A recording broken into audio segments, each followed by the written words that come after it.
आई कौन जादू करिच? ठीक जिनस ठीक जगार आसी। हाँ ठीक सुना परी शुद्धता केवल देखिकी जानी हुएनी कोठू आसीची सेहीटा जरूरी। वाह अति सुंदर।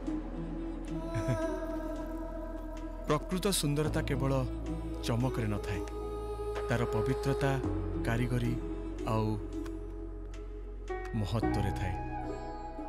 आम परंपरा रे गहना केवल गहना नुहे यह पवित्रतार एक भावना।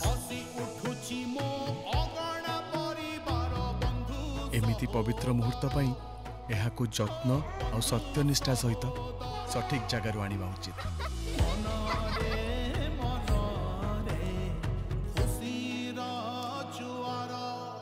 परंपरा ठीक गहना परी जहाकू स्नेहर सहित उपहार दिया जाए और गर्वर सहित पिंधा जाए।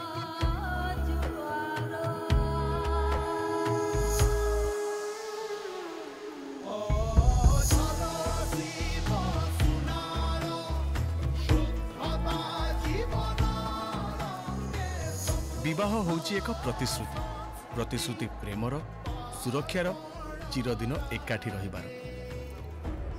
सेथिपाई मालाबार गोल्ड एंड डायमंड्स निज गहनारे सेही प्रतिश्रुतिर मूल्य को बजाय रखिछि।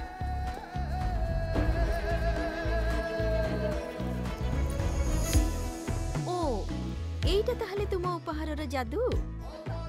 सबु आशीर्वाद प्रतिश्रुति आउ बंधन पाई गहना जहाँ ए सबु पवित्र मुहूर्त परि शुद्ध आपणक जीवनर प्रत्येक मोड़र साथी आमर परंपरा आमर मालाबार।